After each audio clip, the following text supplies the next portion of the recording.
What's that noise? Why do why do people talk on speakerphone? What's wrong with holding the phone to your ear? Why does everyone else have to hear your conversation? Do you not have a sense of self? Tricked you. The self isn't real. Hi, I'm Sean Bedlam. Earlier this week, I got a really positive bit of feedback from an Australian comedian whose opinion I actually care about. There are a lot of comedians, and I'm always surprised when I hear the comedians at the open mic rooms in Melbourne when they talk about the comedy they're paying attention to. I always think, isn't that interesting? Because that person whose special you just watched and that you're picking apart now, their comedy is dog shit. Every name you guys mention is someone I wouldn't bother with. Mark Forward, unreal Canadian comic. Maria Bamford, a master. Head and shoulders above the rest. Who else? Eddie Pepitone. These are North American comedians, and on the open mic scene, North Americans are the only people these cunts fucking talk about. That they're not aware that comedy is made anywhere else. They're fixated on the United States of America. Well, those are three comedians from that part of the world, and these guys I doubt they know they exist. I asked a comedian if he had heard of Stuart Lee, one of the best, possibly the best stand-up comedian alive. You can ask that question about him, you know. He didn't know who Stuart Lee was. This sounds like inside baseball if you're not into stand-up comedy, but it's a real problem when performing artists of all stripes only pay attention to what comes out of North America, and they only pay attention to the most mainstream shit that comes out of North America. So it's by definition the worst shit you've ever seen, and this is what inspires them. And you see it in their act. They bring a real brash American, I don't give a fuck cuntiness to what they're doing that does not translate to the Australian situation. Yes, Australians are cunts. We're shit cunts. But we're not actually Americans. And unfortunately, there's a problem with what I just said because a lot of the Australian audience, a lot of Australians, they don't think of themselves as Americans, but they wouldn't mind. America's their favourite place in the whole world. They're awestruck. And when they see an Australian comedian doing American stand-up comedy in Australia, it's not weird. There's no cognitive dissonance. They're like, great. What I'm saying is that there's no point trying to make anything of any quality in Australia. It's wasted on these pigs. It's pearls before swine. Australians are fucking animals. But we're here and we make do, don't we? I'm just saying this shit because last night was Friday. I decided to stay home and watch films and drink. Watching films and drinking is my hobby. I don't understand my own life when I put it down on paper. Today I was at the gym exercising and watching a video about how even the memory of the genocide that just occurred in Palestine is going to be erased from human history. You know, It's not like I'm a fun guy. In the morning, I might make my wife a cup of tea and take it to her in bed. Hold your horses. I've only done this a few times and I'm trying to make it a habit because I think it's going to look good for me. I've I've never given my wife flowers, and that's either because I'm autistic or just not a fun person. I like comedy. I like drinking and standing around talking shit with people. That doesn't mean I'm fun. These things aren't. They aren't fun. That's work for me. That's me contributing to society. I'm a volunteer. I'm a volunteer culture worker. Where was I? So I'm watching films and drinking, and I woke up this morning and I woke up late because I was drinking last night. And eventually I go to the gym. I think go to the gym, do something good for yourself, do something that's good for your body. And I went and I did that and I doubled down and I made sure it was a horrible experience by watching the video about how the memory of the Palestinian genocide will be wiped from human memory because I'm not fun. And after that, I thought, do I want to go out and do stand up comedy tonight at arguably the worst open mic room currently? I mean, there's probably 7 or 8 rooms that are running neck and neck.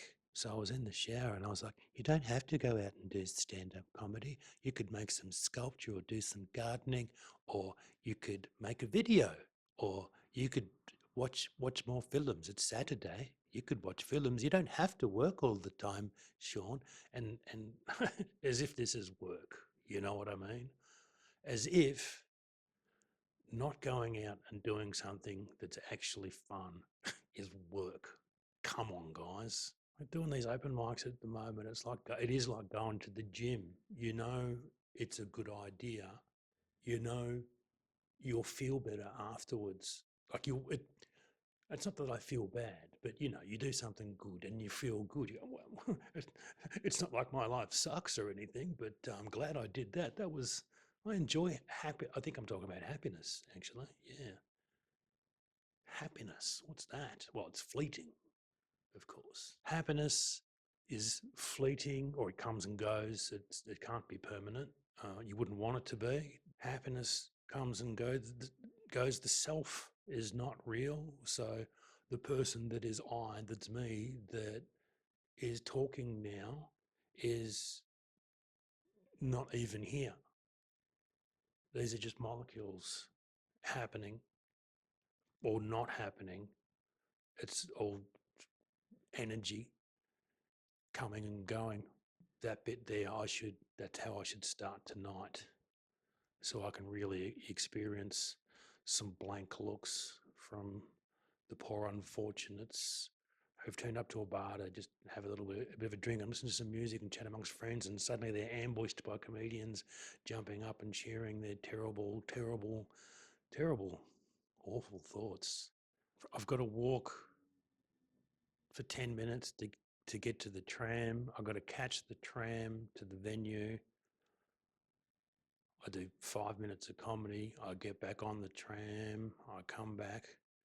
I walk 10 minutes from the tram stop to home. And so what happens essentially is that I'll be leaving a place that's perfectly comfortable. There's beer in the fridge. There's films I can watch. And why don't I just do that instead of going out and making probably no progress at all in my comedy journey, because it's not a journey. Yeah, none of this is real. I'm not going anywhere. Nothing's happening. There's no there. There's no future in any of this. I don't know why I'm talking like this. It's not like I have to convince myself to fucking stay home and relax. Right, because you go and do these things, right? And inevitably, all that happens is you get up and perform for a few minutes and you run through your ideas and your bits and your stuff. And you're the only person in the room who's listening to what you're doing. Now, that's valuable. It really is. And when you've done it enough, it's not a blow to your ego. Who cares? It's not like I think my comedy wouldn't be welcome. I mean, maybe tonight I could get up and talk about how I don't want to do it, how I don't need any of this, how it's not interesting to me, how it's a lot of effort for very little, for very little. But isn't that just like life? Aren't we all just trudging through waist deep shit to get to an altar of shit, to make our shit offering to the shit god? See, now, if I did that tonight, I think people would be paying attention. But I'll have these open micers, these comedians just staring blankly at me like, what's he doing? What's going on? What's happening? Why is he talking like this? Why isn't he trying to get on TV? Why isn't he doing the thing that everyone else does? Why isn't he trying to be not himself? Why is he being himself? Why is he being an individual? Why is he being unique? Why does he have his own voice? This is frightening to me. I'm shitting my pants. Shit is coming out of my asshole. I cannot deal with this level of personhood. I mean, that's what I think that's what they're thinking. See, none of these guys are ever going to see this video, right? Or any of the stuff I make about, where I comment, where I talk about the substandard world of comedy that I spend so much time in at the moment. So essentially, you're my therapist. I'm not paying for fucking therapy. Piss off. Paying some fucking middle class cunt who doesn't understand where I come from, so he doesn't understand what's actually fucking wrong with me. How are we going for time? My plan, I think, is to just talk and talk until I can't talk anymore. What the fuck is that noise? Extremely angry, super powerful farting noise. It's a high octane farting. Having talked this problem through a bit,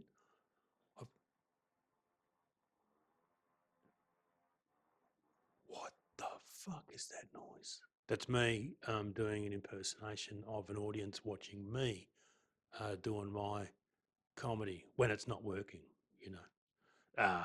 That's how it used to be, actually. When I was doing comedy before I knew I was autistic, I would, do stuff that wasn't comedy a lot, and I didn't realise because I didn't know who I was. Now I know who I am. Years later, I know who I am, and I'm back, but I'm also old now, and I have no fucking energy for bullshit, and I, I, feel like I'm running out of time because I am. That's how life works.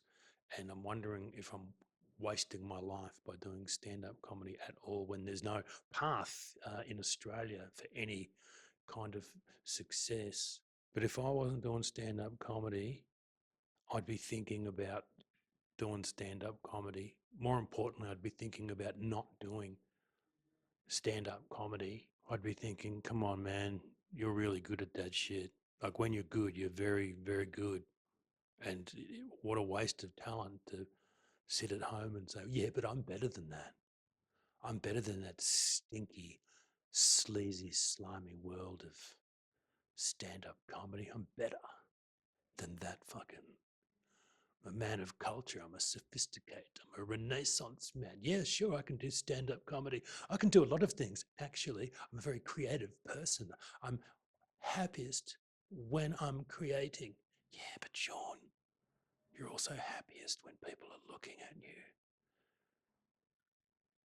You say that like it's some kind of a weakness. I think what's happened in my life is there's a sweet spot, I think, in your life where you realize no one's thinking about you.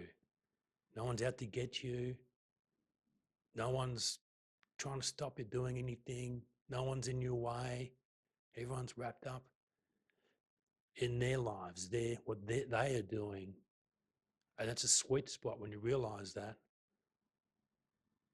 I think I've moved pretty seamlessly into the bit after that when you realize no one's thinking about me.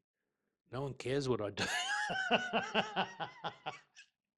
Anyway, I've killed some time. I hope you enjoyed some of this. I hope you enjoyed this. Listen to this. I've got to edit out all those sounds now. So that'll take me fucking hours, which is good because it'll keep me off the streets. I don't think we need this kind of renegade energy fucking out there. You know what I mean? It could tip things over into a full revolution. Thank you.